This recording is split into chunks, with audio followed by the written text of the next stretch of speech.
Now, you just heard how the fund has worked side by side with the World Bank through the support of the Korean government to implement green growth knowledge and strategies.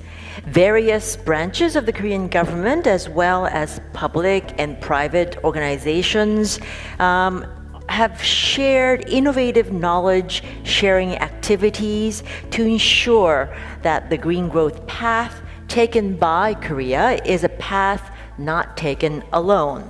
These are actual stories from our fellow travelers from 6 locations around the world in 6 different sectors. We start off in New York, where Catherine Kelm talks about how KGGTF funded collaboration with Korea's LX is allowing Mongolia, Cambodia, Philippines, and Vietnam to gain valuable knowledge about geospatial information management. Here's Catherine.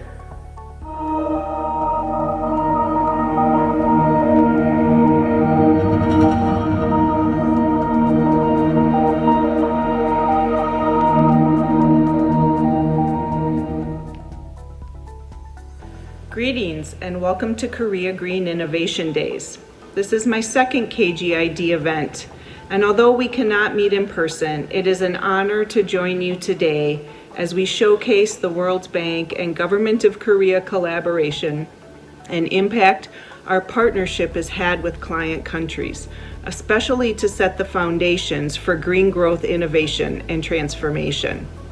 I've had the privilege to strengthen our work with Korean partners, both by working in the World Bank office in Songdo for the past 2 years, but also as team leader for a KGGTF grant to strengthen land and geospatial information systems and infrastructure as building blocks for green growth.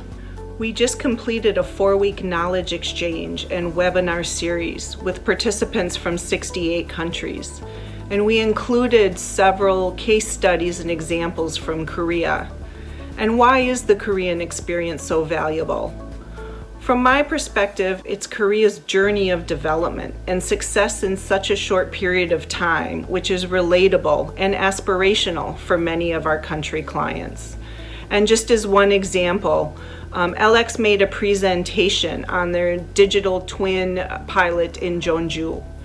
Very cutting edge technology, really had the interest of the participants. And what was so instructive is going behind the technology. How does a country get to the point where they can use and adopt digital twin technology? And LX shared the experience of just starting with basic mapping, moving to digital information, starting to build 3D models, and then integrating sensors and moving towards the digital twin of the future. And so it's important for the country clients to understand what they need to do, how they need to sequence it, some of the challenges that can be faced. And again, it's not just the technology. Behind it, there's governance issues, looking at the institutional arrangements, the legal regulatory framework, as well as the strategies and policies and how to finance all of the foundational investments that are needed. And also the people aspect, ensuring that agencies have capacity and capacity building programs. Also education, ensuring that the education system is creating the professionals that are needed in the future. And the Seoul National University's presentation on the Smart Cities degree was of great interest to the participants as well. So again, sharing the experiences of Korea is very relatable to our clients and has really been helpful in both our global work but also in our country level work. So in conclusion, I would like to thank the government of Korea, all of the partners we've been working with, and I very much look forward to our collaboration in the future. Thank you. Next, we're heading to Kenya to hear about that project, the Novel Protein Project that everyone has been talking about. Dorte Werner, along with the support from the Korea Rural Development Agency, has recently started a project based on insect protein. that could not only have a profound impact on ending global hunger, but also create a circular economy that could have long-lasting impact on African countries. Here's Dorte.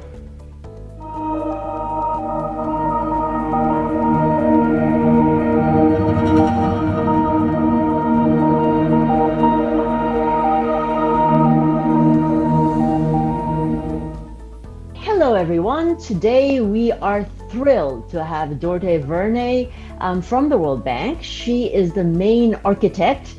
She's actually the only architect of the Novel Protein Project that we are going to focus on for this story. So let's start right off by asking Dorte, hello, welcome. Thank you very much for joining us. Could you tell us, how did this concept of the novel protein come about, and really, what is it? When I started to look seriously into how we can produce food in small spaces with limited amount of resources, I did a lot of work on hydroponics, vertical farms, and things like that. And when I started to think about visiting Korea, it was really for the crop production of the hydroponics, because you're also very advanced on that front. And then I was really concerned about, we can produce protein in hydroponics, but the amount of protein that is really needed in places, we need to look into animals. So I started looking into insects, because I have read about it and I have seen during my travels that there are places where people eat insects. So then I simply started to Google, and I found people in Mexico and I found people in other places that were producing. I called them up, we had a chat. And then when I was Googling away, I found this company in Korea. So when I visited Korea in August 2019, I visited that company. And then I also went and visited the Rural Development Agency. But it was mainly to focus on the hydroponic, but then we also got to talk about what they were doing in terms of insects. And they completely opened my mind to a new world, that insect is a sector that can be treated and developed as any other animals and any other agriculture sectors. I mean, we know that cows and pigs and chickens, that have been done research for hundreds of years of those, but the insect is really new. And the Rural Development Agency in Korea, they were doing a lot of the research and getting this started. They informed me about this, and then they invited me back. So I came back in December 2019. And with the Rural Development Agency, I visited many farms and research centers and processing plants and farmers. I mean, it was phenomenal. Even local government, we met at that trip. And after a week or 5 days, I think it was, traveling around the whole country in Korea, I felt I have got an insight into the Korean insect sector that probably not very many people have had the privilege to have if you don't live in Korea. And moreover, it became very clear that all these numerous initiatives related to insect farming that Korea were looking into, led by the Rural Development Agency, insects farming for food, for human food, for animal feed. They also look into medicine and do research if people are fed some kind of insects, how their recovery after surgery has been. And it's phenomenal. And then they also do it for cosmetics and greens. So there's so many venues, but the focus of the work that we will be starting is focusing on insect farming for human food and for animal feed. So the Rural Development Agency, they basically created a whole system, right? So they themselves, together with research universities, they're doing research and development. And then they have developed curriculum for skills training, so development of the skills for potential insect farmers of these insects for food or for feed. Then they also look into technical assistance when people get started, and they're provided finance for these farmers. And then when people have farmed the insect and they actually have the insect, they also look into value addition, to processing these insects, to add value. And in that way, they also can be stored and used for many other things, right? So they're also advancing the technologies and looking into technologies from other food sectors, what is actually there. And I believe they've also linked farmers with companies for processing and the packaging of these. And then finally, I'd like to mention what they also had desserts and drinks made with mealworm condiment. I don't think I have seen this kind of thing in many other places, where it's sort of a whole system approach Korea has taken. It's impressive. I was impressed, and I'm honored to be working with the Rural Development Agency in the work that we're doing in Africa now, because Korea on insects is really the world's and the globe's best practice for insect farming. If I'm not mistaken, there are different kind of animals they actually expected. What we also learned is that there's a lot of obstacles in the sector for the small farmers, and that they lack technical assistance, skills upgrading, even finance in many places. And this technical assistance really could improve their yields, because right now they're pretty low. But it's a few farmers. We're talking about on the whole African continent, we're talking about less than 1,000 farmers. So right now it's not very advanced, but given that they're already doing it by themselves with a little bit of technical assistance, learning from what I have learned from the Koreans and the Koreans working on this with the World Bank, I believe that it can be the next revolution for Africa. You talk about that as the game changer. What do you mean? I mean, how could it really change how Africa produces, eats, and their food supplies, and their export market, even from what I've heard. Yes. So coming back to what I started out with, the food insecurity, nutritious food insecurity, they lack access to enough protein, right? And insects, they have many amino acids. Some of them even have 9. They have zinc, they have calcium, they have all these good properties that children need to grow up to be productive adults. Then when they become adults, and there is many adults already in Africa, as you know, many of them, they lack jobs, they lack livelihoods, and they lack the nutritious food to feed their children, right? So if we can get the production of insects kick-started in Africa by starting pilots in producing different insects, both insects for human food, but also for animal feed, because animal fodder is also lacking in many places in Africa. And it's also a real heavy constraint on the country's hard currency, because they'll have to many times import soybean from Latin America. And we all know that most of the soybean produced in Latin America is on land that used to be forested, right? So deforestation has happening, global warming is increasing, transport. So all these greenhouse gas emissions could be avoided if we want to produce enough nutritious food, and in this case, protein. We want to create jobs and livelihood, and we don't want to do it in a sustainable way that is good for the climate and good for the environment. So what are other sectors that are facing trouble in terms of climate? Well, it's a waste sector. We have way too much waste on the planet. And if we could feed insect organic waste, then they would grow up and we could harvest the larvae, turn them into protein.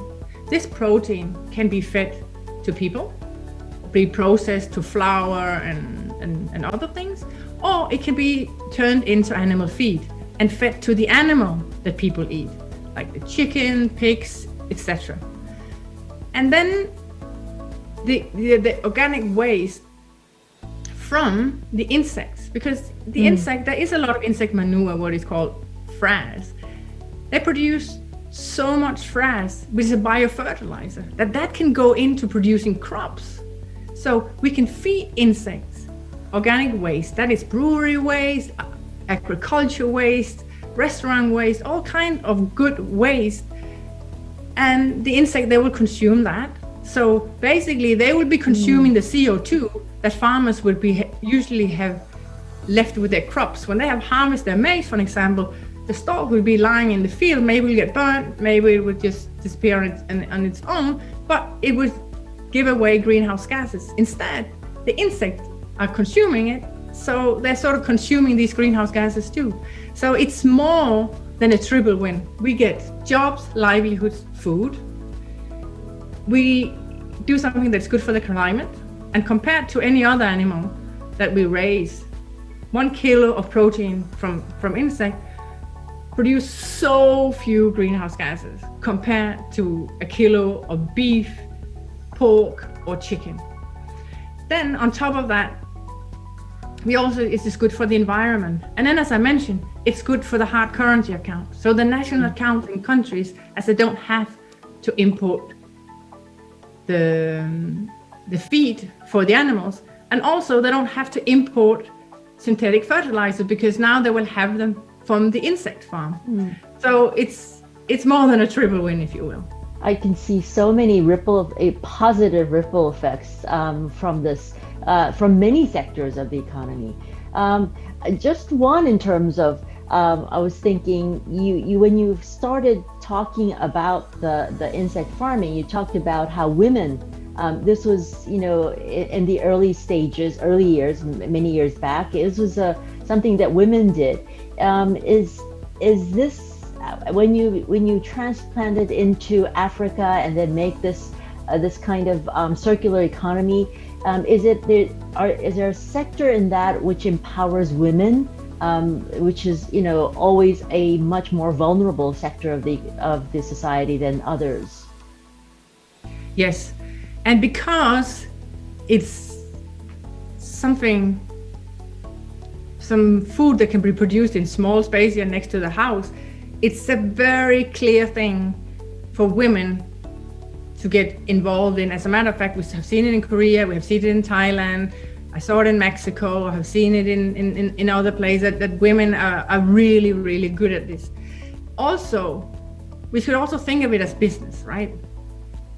As young people in Africa really lack jobs, sometimes they even lack skills and opportunities. So if we can turn them into business people by producing insects, we can digitalize it, we can introduce technologies where you manage what you produce and get access to the insect market and monitor prices on phone and all digital things.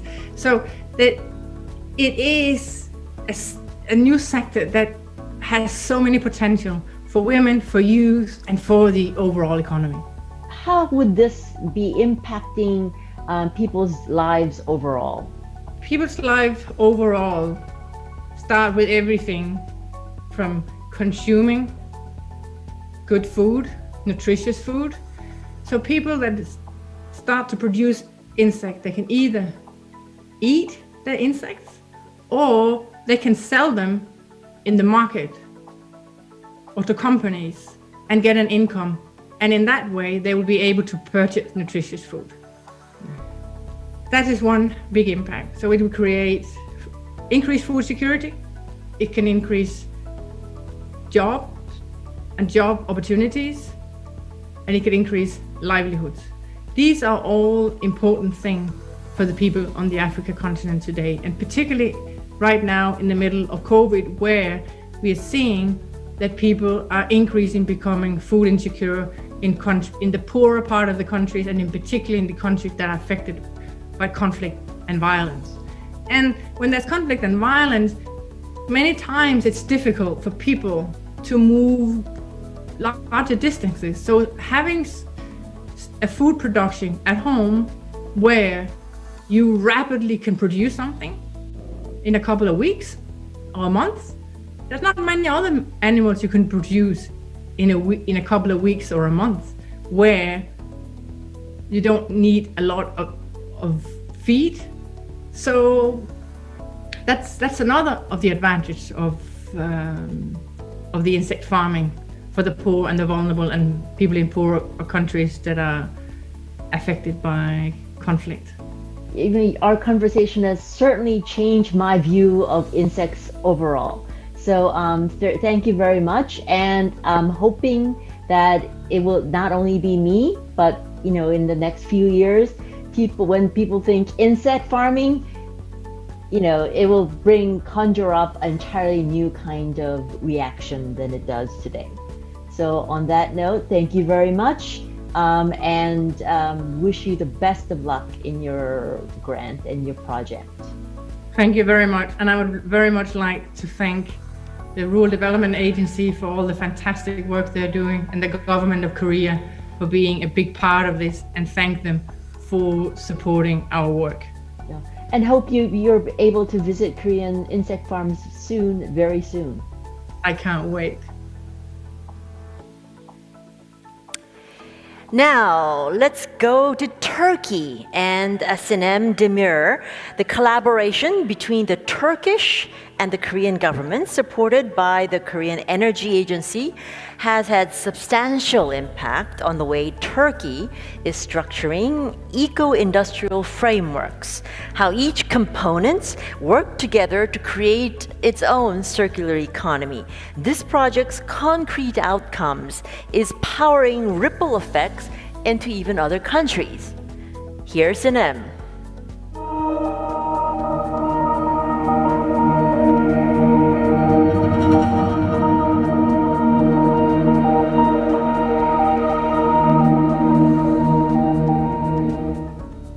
Turkey ranked 47 in Climate Change Performance Index. This low ranking was related to weak climate action policies, inefficient use of energy resources, and consequently rising greenhouse gas emissions. And as part of National Climate Action Plan, Ministry of Industry and Technology was pursuing very ambitious goals to improve efficiency of manufacturing sector. In Turkey, there are more than 320 organized industrial zones, each hosting 300-500 firms, and these firms are operating very resource-intensive sectors such as textile, basic metals, steel industry, and plastics industry. And as IFC and World Bank Group, we have introduced a new technical advisory project supported by Korea Green Growth Trust Fund, and we introduced Eco-Industrial Park Framework as a tool to respond inefficiencies of manufacturing sector. In course of that, we have worked together with organized industrial zones and their firms, and we suggested some implementation of energy efficiency, water efficiency technologies. We have developed business cases based on these technologies, calculated the investment needs, operational cost, and energy water saving once implemented. And also, we have worked at regulatory and institutional level and introduced a roadmap for ministry to implement an eco-industrial park framework nationwide, so-called Green Zones National Framework for Turkey. And after completion of national framework, we have visited Korea, and Ministry of Industry and Technology and Korean Ministry of Trade, Industry and Energy signed a memorandum of understanding during this study tour. And in line with this memorandum of understanding, two parties agreed to exchange knowledge on regulatory framework and institutional setup, as well as exchange human resources. Upon return from Korea trip, we have piloted one of Korean technology, which is operationalized in Ulsan Eco-Industrial Park, a steam highway project. We have studied this project in one of our pilot zones together with Korea Energy Agency and KGID. We have developed 3 different scenarios where excessive steam of one company is shared to other companies who are in need of steam. And after Korea trip, it was much clearer for Ministry of Industry and Technology to introduce some funding to support organized industrial zones investments to move towards more competitive and green zones. And as part of that, Ministry of Industry and Technology signed a lending operation with World Bank Group at an amount of $300 million. As part of that, it was agreed to support green zone infrastructures such as LED lighting, advanced wastewater treatment plants, and solar PV installations and steam highway projects and other kind of waste heat recovery systems in industrial parks. And also the project created a ripple effect, and after we launched the national framework, some of regional development agencies introduced new grant mechanisms, and in line with these grant mechanisms, the shortlisted zones are supported with their feasibility studies to transform from conventional zones into green zones. And also we have, after implementing this project, we have received some internal requests from our colleagues working in different regions to develop similar projects. Those include Ethiopia, Morocco, and Uzbekistan, because in those countries as well, the governments were very keen to implement some energy efficiency and resource efficiency measures to control the consumptions from manufacturing sector.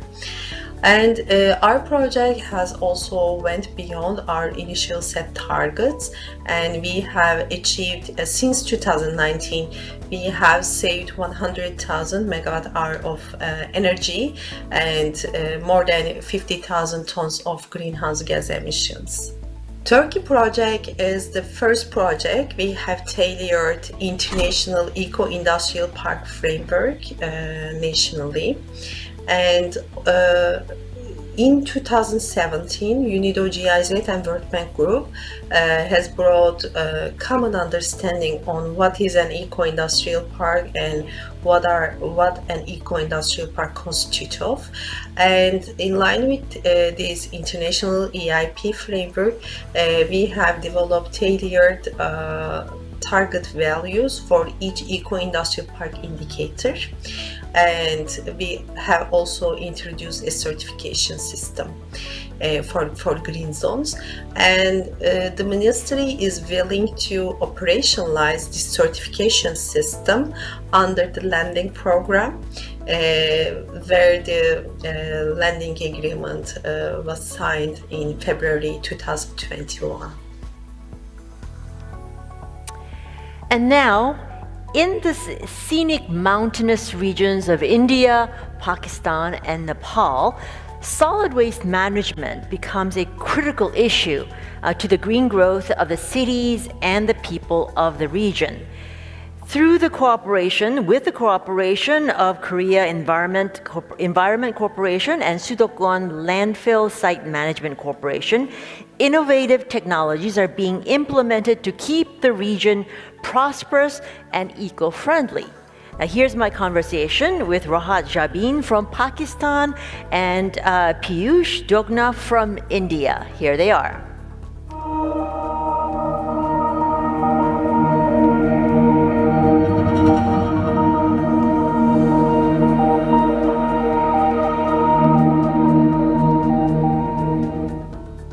Let's start off with asking Rahat about, to tell us about the grant. Give us an introduction into what is happening. This study focused on these three countries, India, Nepal, and Pakistan. What we have learned from this study is immensely useful and can be applied to many mountain areas in our client countries. So this is like one pilot studies that can be replicated. So this is the background and introduction about the study we have. Mm-hmm. And so you identify the factor that, especially the mountainous regions in these three countries and the unique challenges they face in the solid waste management was how you got started into it. we can sort of imagine, but what are the challenges in a mountainous region in the area of solid waste management? Major challenges, what we have, I can just summarize it, what we have found during this studies in three countries. So one of the major issue is the waste management and waste collection is a major issue because of the geographical situation. If you compare with the waste management in the urban in the plain area, so waste management, transportation, labor, and all these services is easy to access and easy to manage. But as compared to a small town or some areas in the mountainous area, so it's a big challenge to collect and transport to the main landfill sites. So these are this is one of the geographic setup basically is the main issue, as well as since these areas are not most of the time by the government or the client countries is not the priority areas. They are more concentrated works and development in the urban setup. And therefore, so in the same case, the waste management, we found that the lack of sometimes only the waste collected, but collection is also an issue, and the to dispose of these waste is also a major issue. So there is no landfill site. So at the same time, the tourists visiting those areas basically are admiring the natural beauty of the mountain, like the Himalayas and glacier mountains and glaciers. But at the same time, the waste generated is lying over there. So so this is like creating a major issue not only for the tourists, but also the people and community living there. I can definitely see where the challenges are in a place where, for myself as a tourist, we would not really think of these kind of issues that come about. Piyush, talk us through about the specifics of what happened, the process of the grant itself, the studies. I understand you've done many knowledge exchange trips to Korea as well. What happened in that process? Thank you very much. As my colleague Rahat already mentioned, the three important challenges which we found in mountain areas was one, remoteness and geographically spread regions, density is low, and tourist inflow is much. So these were three important aspects which led us to think about this work, that why don't we work on the mountain areas. And solid waste management as it is a municipal urban discussion, but it hasn't gone beyond urban. And here we thought that why don't we think about landscape approach and go beyond urban areas to the rural areas, because finally urban also takes that wings towards the rural areas. And that is why this whole mountain approach was taken. We took interestingly, it's very important to mention here that three important regions which were studied under this grant was one in Pakistan, which was Khyber Pakhtunkhwa. Second in Himachal, which was Manali and Dharamshala, which are purely tourist towns, and there is a lot of influence over the tourist. And that's why my colleague was also mentioning about, the sufferers are the local population because they get the influence of outside, and then it becomes a challenge to segregate and dispose of that litter or the waste which gets created in those areas. And third was Annapurna range of Nepal, which is the base camp for mountain areas of Nepal, like Everest. So it was very important to understand that how those challenges have been met. And this grant has given us a great opportunity to work on those challenges and come out with the reports related to each individual countries, that is for Pakistan, India and Nepal, and also individual challenges, and to finally recommend what are the possibilities to move further in managing those waste and the tourist inflow. So that was very interesting part of this whole study under this grant. Tell us a little bit more about your access of knowledge from Korea. We had a number of occasions to visit Korea. One was when we were working in a remote mountain area of Himachal. we took a team from Himachal to visit Korea and understand the urban planning and the urban management issues. Solid waste was definitely a great work which Korea has led, and especially the sites where Korea has improved, that waste minimization and also waste disposal.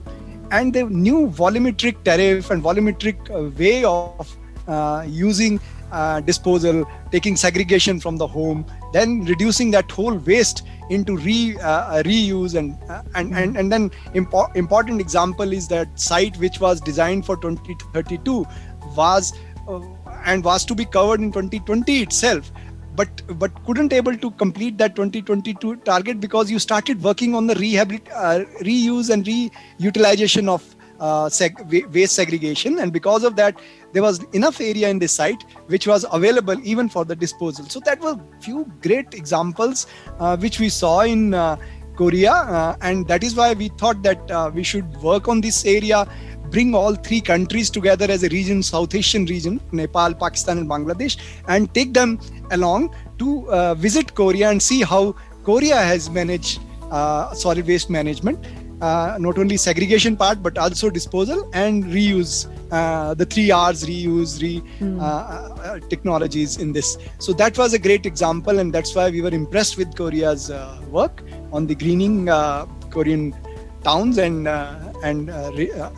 reducing the waste. So that took us to think through, develop this grant, and finally took also our colleagues from India, Pakistan and Nepal to Korea and expose them to those areas as well. Thank you very much. I think it's hard to find another area that really impacts the lives of people as much as solid waste management, and hopefully this grant will allow a much more sustainable livelihood for people in this region, and for people that see this region and maybe will be enlightened to start a new era in their individual regions. So thank you very much for this conversation, and we'll hope for even more development in this area. Thank you. Thank you so much. Thanks. So, such are the effects of climate change that in deciding long-term major infrastructure projects like hydropower, there has to be a way to incorporate such risks into the planning itself. A major KGGTF funded program within the World Bank, supported by K-Water, implemented such risks into hydropower planning in Nepal. So how did this process come about? I asked one of the architects of the project, Dr. Patrick Ray, and here he is.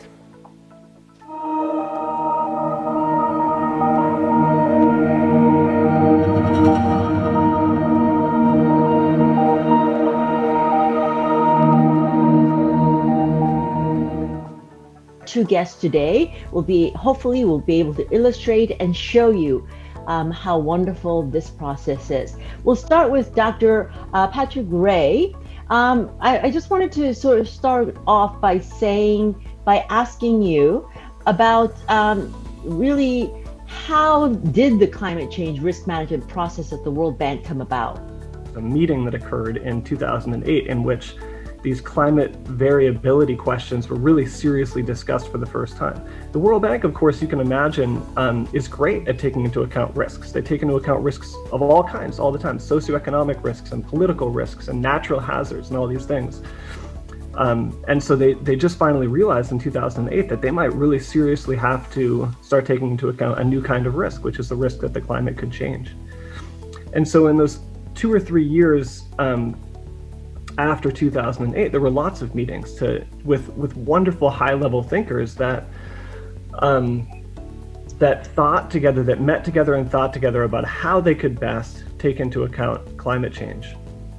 And fast forwarding to when we ended up writing this book called the Decision Tree Framework, that was 2013. So there were about 4 or 5 years between that first meeting in 2008 and when they hired my advisor, Casey Brown from the University of Massachusetts, who really trained me on most of this stuff. A lot of those meetings included some really smart thinkers on this topic, such as Rob Lempert is a really important name, we should say. He's an originator of decision-making under deep uncertainty. And what those guys realized was that climate change is such a challenging, sort of different type of risk than what the World Bank and other large development institutions have tried to take into account before, that they really needed a new kind of process for doing that. The heart of what decision-making under deep uncertainty does, and the reason why the World Bank decided to use that philosophy really for the first time in taking into account these climate change risks, is that it says we can't know what the future is. We can't project the future conditions, and therefore, have some uncertainty in what we are able to design for. We're so unsure about what the future could be that we're going to design for a very wide range of just plausible futures and try to achieve something called robustness over those future states. And so that philosophy, which was pretty new at the time, it was less than 10 years old, decision-making under deep uncertainty, which basically can translate into something called robustness decision-making. Instead of trying to optimize a design, we're trying to make the design robust. And that was the philosophy that Casey Brown was involved with, that Rob Lempert was involved with, that was adopted for the general approach to dealing with climate change at the World Bank. That decision process impact and ripple over into actually the changes that we're seeing today. We realized this is not an effective generalizable process if it can only deal with climate risks, because there's too many kinds of risks that we need to worry about, and climate risks are too intertwined with all these other kinds of risks, right? Climate risks are intertwined with demographic risks. People move around, right, in response to climate change. Climate risks are intertwined with like landslide risks, because as glaciers retreat, landslides become more possible, right? All these kinds of things. Sediment loads, prices, all these things that we think about that could change in the future. Climate is in there with all of those things. And so the next stage, right after we wrote that book, and in fact, the very first case study or pilot demonstration of our decision tree approach became the study not of just climate risks, but we called it multi-dimensional risks, and it brought into account all of these other things. And that's what ASFOTA is doing now. It's really trying to take us to the next level of integrating or intertwining the climate risks with all of the other things that they co-vary with in a more sophisticated approach that can give a more holistic information to the decision maker about which are the most pressing risks. It comes down to a decision about investment, right? It comes down to a decision about, here's the design I like, but what are the ways in which I need to strengthen that design? What are the key vulnerabilities that I need to invest extra money? And it's always extra money. Where do I put my extra $2 million to strengthen this design? Should I be strengthening this design against some climate concern, or should I be strengthening this design against some other, like an earthquake concern, or some other concern that I have about the ability of this project to do well in the future? How did your trips and your involvement with Korean institutions play into this process? Yeah, well, let me just say that K-Water has been a vital part of all of this, a really key partner and developer of these ideas, and a big part of my life in the last 5 years. The Korean Green Growth Fund has funded a lot of the key pilot demonstrations in which we've worked out these ideas. So studies we've done in Nepal, studies we've done in Kenya and Mexico. So as we've been working out, we just have to practice these ideas. We've had a number of different pilot studies, and the Korean Green Growth Fund has funded those. And there's one more thing I should say about the multiplicity of the Korean investment in the development of these processes. The climate change adaptation processes is not limited to just World Bank, the walls of the World Bank. It's been adopted by the International Hydropower Association. UNESCO, the United Nations. It's been adopted in some significant form by the California Department of Water Resources, which I think is the largest Department of Water Resources in the United States. And we just published at the World Bank the resilience rating system, which is a way to rate projects according to their resilience to climate change, for the purpose of green investment, this sort of thing. And that really builds fairly directly from the ideas that we have in this decision tree framework. So many things, so many ways in which this process is growing and influencing other institutions and their own processes, that it's really a joy. It's really a multiplicative, effective investment by Korea, and we're grateful for it. We are now in Tanzania, where drones are being utilized for mapping as well as innovative methods of moving goods, especially in many parts of Africa where roads are hard to find. With the support of Korea's LX and other private companies for management know-how and technical assistance, fundamental changes are taking place. And as you can see from the video, one of KGGTF's recent drone events in Dar es Salaam, Tanzania, people are always also having a bit of fun. So here's Edward Charles Anderson.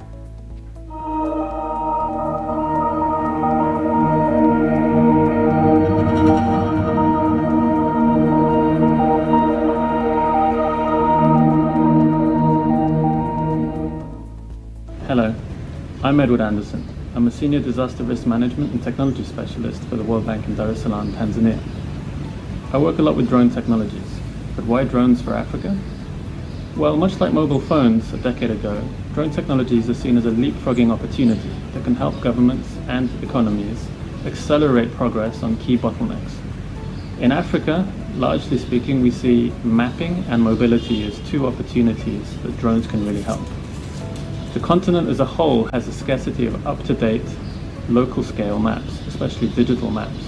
Europe has over 90% of its area mapped like this, and Africa is about 3%. So drones can really transform the digitization of land assets and land management. But also mobility. 2/3 of the rural population in Africa live more than 15 minutes walk or 2 kilometers from an all-weather road.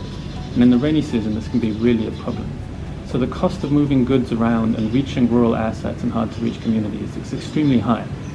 And rather than building motorways and railways and airports and port facilities in the same way that we did last century, can there be opportunities to connect hard-to-reach communities, to provide just-in-time high-value goods or critical goods, and in a sense expand the reach of this mobility to these hard-to-reach communities and rural productive assets? Also, as a political imperative, in 2018, the African Union urged its member states to harness drones as an emerging technology, particularly for the digitization of agriculture. How are drones expanding into new sectors? Well, as the technology evolves, and it is getting cheaper and less complex year on year, quite quickly, new applications and new use cases arise. So in Africa, we saw that drones really were used primarily in small areas in rural parts of the country, particularly agriculture, extractives, mining operations, when there were small survey aircraft with limited range and limited capability.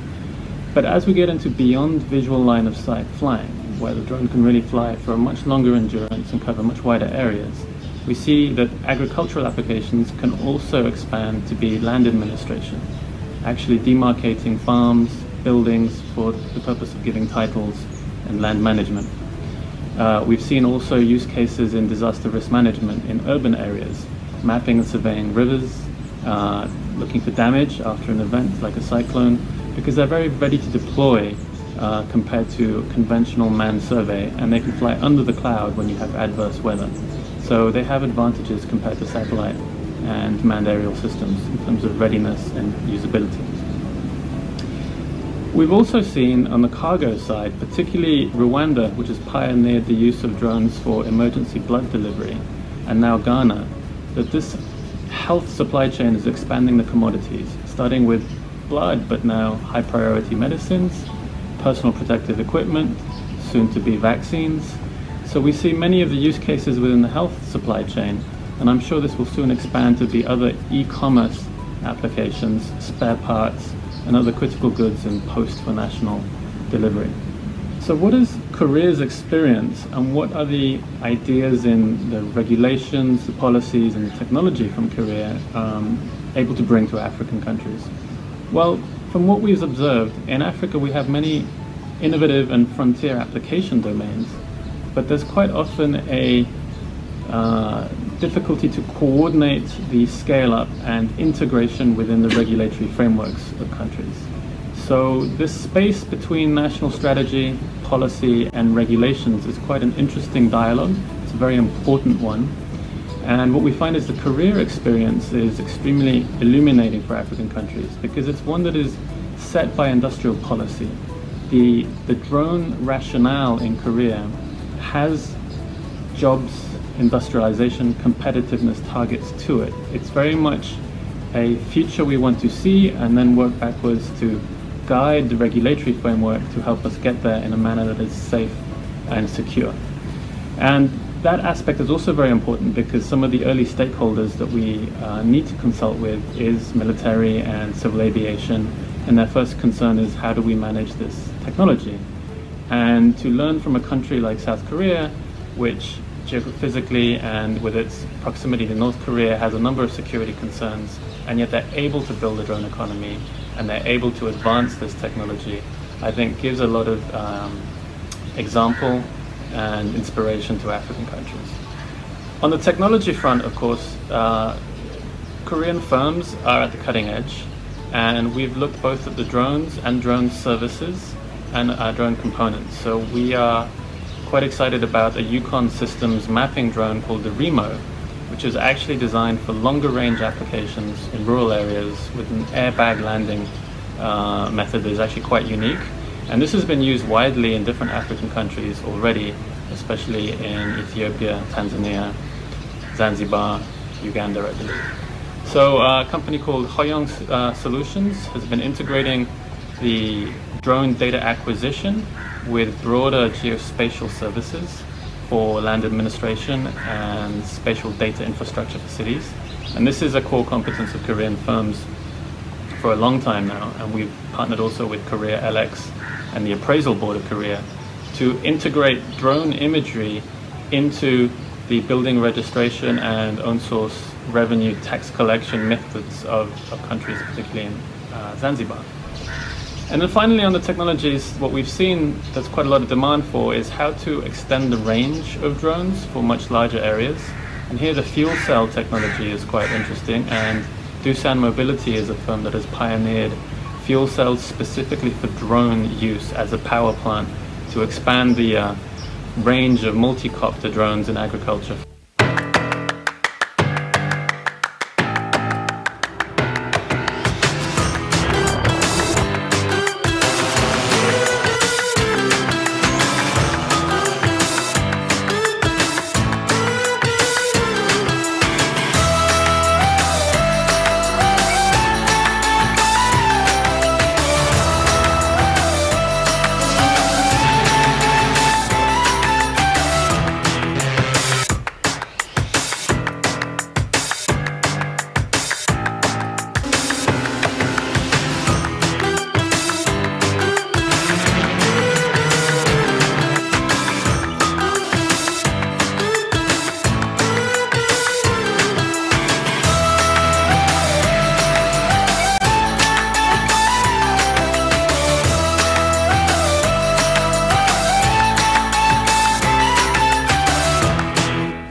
Thank you to all those that participated in this project. Now, these are only 6 of our 165 projects that take people and countries around the world into the same green and sustainable journey that Korea has taken. And we are happy to say there is room for so many, many more.